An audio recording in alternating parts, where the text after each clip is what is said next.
장마라서 이제 장마잖아요. 다 이거 치고 있는 거예요. 일단 가져가서 얘도 어차피 그릴 씌워야 되니까 얘도 앞에 올려놓을게. 나 그릴 씌우기 싫어. 어머니가 말했어. 아니 괜찮아 아니다. 그릴은 좀 보여야지. 얘도 갈까? 그래? 이거 뭐지? 물. 얘 제일 긴 거. 이거 아니야? 이거? 얘 오늘의 주제와는 맞지 않는데 이 힐하우스 운영하면서 특별히 기억에 남는 에피소드나 저희가 초창기 때 이제 처음 크리스마스인데 예약이 많잖아요. 그렇게 많은 적이 없었잖아요. 네. 근데 먼저 온 손님이 있는데 그 후에 온 손님이 막 짜증을 내 늦게 온다고. 그래서 그 손님한테 먼저 간 거예요 음식이.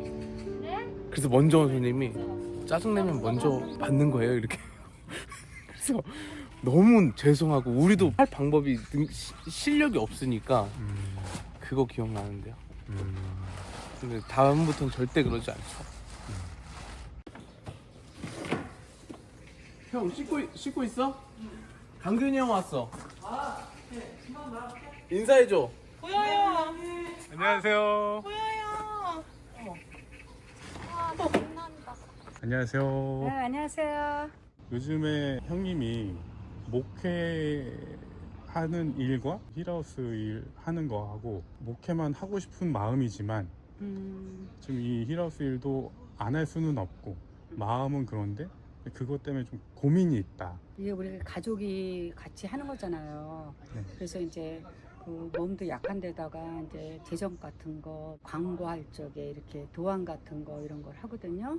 근데 좀 힘이 벅차긴 벅차도 어떨 때는 이제 힘이 들거나 그럴 때는 가끔 얘기를 해요. 근데 제가 볼 때는 본인도 이거 가족끼리 하는 거니까 될 수 있으면 말은 그렇게 해더라도 손을 놓고 싶지 않은 마음이죠.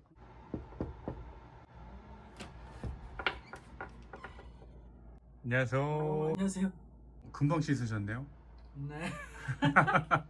이 모니터를 2개나 쓰시는데 혹시 뭐 따로 주식이나 이런 거 하시는 거 아니에요? 설교 준비할 때 네. 창을 띄우는 게 많아서 음. 2대 있으면 좀 편하더라고요. 지금 어떤 작업하고 계시나요? 저희 케이터링 이제 나가는데 아, 케이터링 박스 제작하는 견적을 받았어요. 출장 뷔페 같은 그런. 맞아. 근데 이제 저희는 이제 인원이 많으면 제가 직접 이제 가는데 네. 별로 없으면 이제 음식만 보낼 수 있는 그런 거를 준비하고 있어요. 밀키트를 보내는 게 아니잖아요. 당일날 한 거를 먹을 수 있게. 좋네요. 그거 주문하려면 어떻게 해야 돼요? 아직 모르겠어요. 스마트 스토어에다 올리려고 하는데 아직 시작한 아직, 건 네, 아니고. 준비 중이에요. 네. 고민이 있으시다고 제가 들었거든요, 신태한테. 고민이라 하면 이게 다 될까? 그거죠. 현재까지는 잘 하고 계셨잖아요. 어떻게 온 것 같아요. 편하고 즐겁게 했다기보다는 겨우겨우 이제 교회 일하고 막 이제 겹치고 또 교회 계획을 내년을 이제 계획할 때 교회 일정 계획하기가 좀 불편하더라고요, 제가. 어렸을 때 아프셨다는 얘기를 들었는데 네. 언제부터 아팠던 거예요? 암이 있었던 건 초등학교 6학년 때부터였던 것 같아요. 동네 병원 가다가 소견서를 써주셔가지고 그 항생제를 암만 맞아도 이게 줄어들지가 않으니까 그래서 세브란스를 갔죠. 아프기 시작한 단계가 있잖아요. 그때 어떻게 느끼고 병원을 가게 되셨어요? 이게 이렇게 벗어요, 여기가. 하루아침에 자고 일어나니까 부은 건가요? 아니면 서서히? 서서히 벗는데 나중에는 전화를 이렇게 못 받을 정도로 여기가 이렇게 커진 거죠. 왜? 그냥 그러고 다녔죠. 병원을 바로 안 가고 그때는? 병원 갔더니 이걸 째봐야 된대요. 조직 검사를 해야 되는데. 맞아. 그래서 그게 그때는 무서워서 그때 병원에서 나오고 8개월 동안 침을 맞았어요. 근데 그러면서 이제 전신에 퍼졌죠. 3기 말. 전이 됐을 때 증상이 뭘 없어요.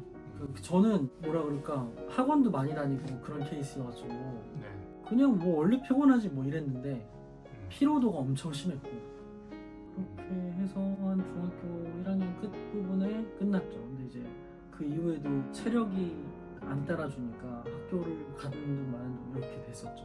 항암제가 종료된 다음에도 그러다가 고등학교 들어가면서 여름방학 때니까 반대쪽이 이렇게 붓기 시작하는 거예요. 그때 이제 공부 열심히 해서 들어갔죠. 수투 막 이제 하면서 고등학교 입학을 했는데 오른쪽이 부어서 이번에 그냥 바로 조직검사 했죠. 병원을 다니고 있었고 불과 3개월 전에 CT를 찍었었는데도 안 잡혔었는데 급성으로 3기 말로 된 거예요. 아또 네, 그래서 재발 판명받고 그때는 한 조혈모 이식까지 했어요. 무균실에 들어가서 그 당시에는 5분의 1 생존율이.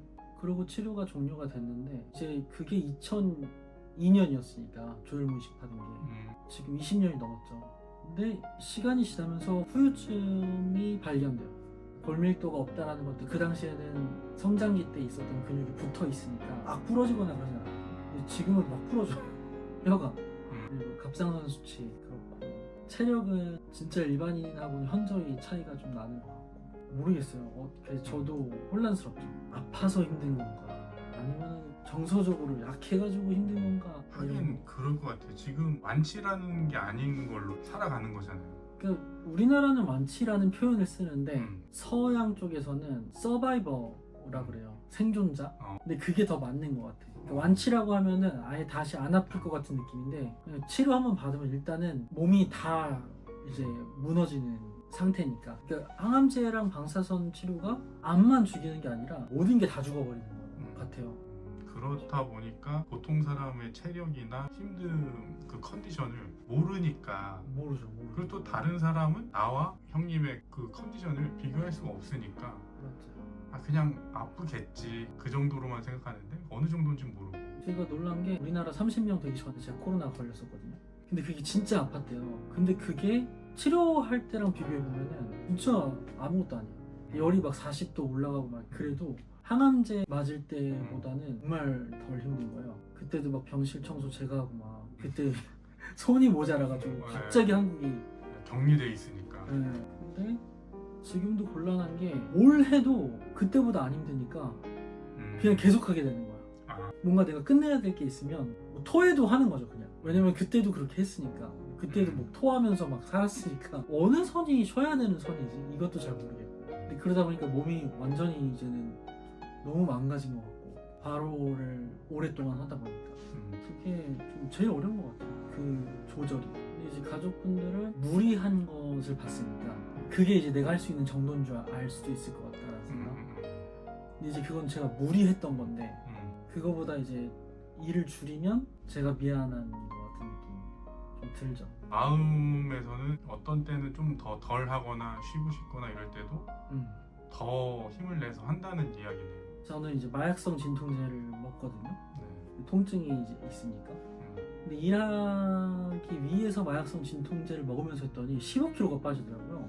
8개월 만에 저희 주치 선생님도 빨리 와가지고 검사 받더라고요. 혹시 또 다시 아프게 되는 줄 알고.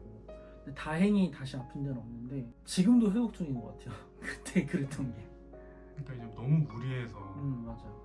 원래 하면 되는 줄 알았는데 그렇게 됐고 사실 조금 막 30대 초반 이럴 때는 이제는 내가 하고 싶다고 막 다 하면 안 되는구나. 내 건강을 좀 관리를 해야 되나 이런 거 배워가는 것 같아요. 저번 주 토에 저 어땠어요? 저번 주 토에 욕했잖아요. 어떤 욕했어요? 아이, 해도 되나? 그건 다 공개해도 되죠. 유튜브 우리 유튜브인데. 그냥 감정을 얘기하자면 굉장히 억울했어요. 그러니까 당연히 각자 할 일 해도 되는데 이게 보이니까 그 놀러 가는 모습들이 보이니까. 누가 놀러 가요? 그러니까 형은 막 이제 토요일 날 막 집들이 가고 막 그러는 게 그냥 감정이 욱해지더라고. 억울했어. 이게 이렇게 몸이 올라오더라고. 힘드니까. 몸이 힘들면. 근데 지금 사실 그래서 형한테 힘든 감정 다 토로했거든. 오빠. 이런 컨텐츠 찍으면 될 것 같다. 내가 이 얘기해야겠다. 그 마음이 사라졌어. 잘 봐요. 여기 가게, 레스토랑, 힐하우스 레스토랑. 여기 찍어봐. 집, 형 집. 걸음걸이 한 걸음, 두 걸음, 세 걸음, 네 걸음, 다섯 걸음, 여섯 걸음. 사업터. 이게 너무 일반적이지 않은 거야. 형도 사실 만약에 따로 살았으면 내가 안 보이잖아 그 시야에. 그럼 나도 스트레스 안 받고 형도 스트레스 안 받았을 텐데 이 과정이 제가 이겨내야 될 부분이에요. 전 옛날보다는 지금 정말 많이 좋아졌거든요. 그 가족끼리 엠빵 하잖아요. 월급을.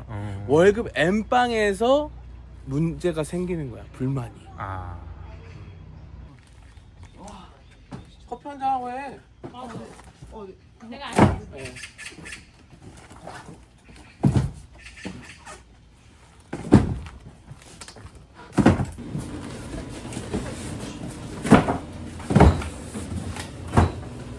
이게 다 고기죠?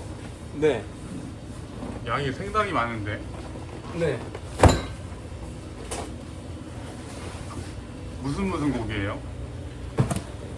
이거 브리스킷. 어, 근데 되게 좋아 보이죠? 상자만 봐서 모르겠네. 와규로 구워요. 네, 신태한테 들었는데 그게 숙제예요. 그것 때문에 더 그냥 아예 하지 말아버려야 되겠다라는 생각을 많이 해요. 오늘도 있었던 일인데 금요일날 손님이 몰린 거예요. 점심에. 그러면 당연히 이제 절 찾죠. 한두 시간만 쓰면 이제 1명 정도 필요한 거니까. 근데 저는 그 자리에 없어. 교회 일정이 있어. 바깥에서. 그러면 이제 마음이 불편해지는 거지. 지금 이 가게를 계속 하려면 어쩔 수 없다가 되는 것 같아요. 신태가 불편해도 어쩔 수 없다. 그냥 난 나대로 가야겠다.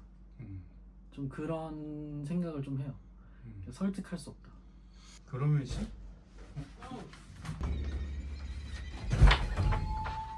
월급을 엠빵을 받는 그 가족 구성원이 집들이를 간다고 들으니까 감정이 저는 상하는 거죠.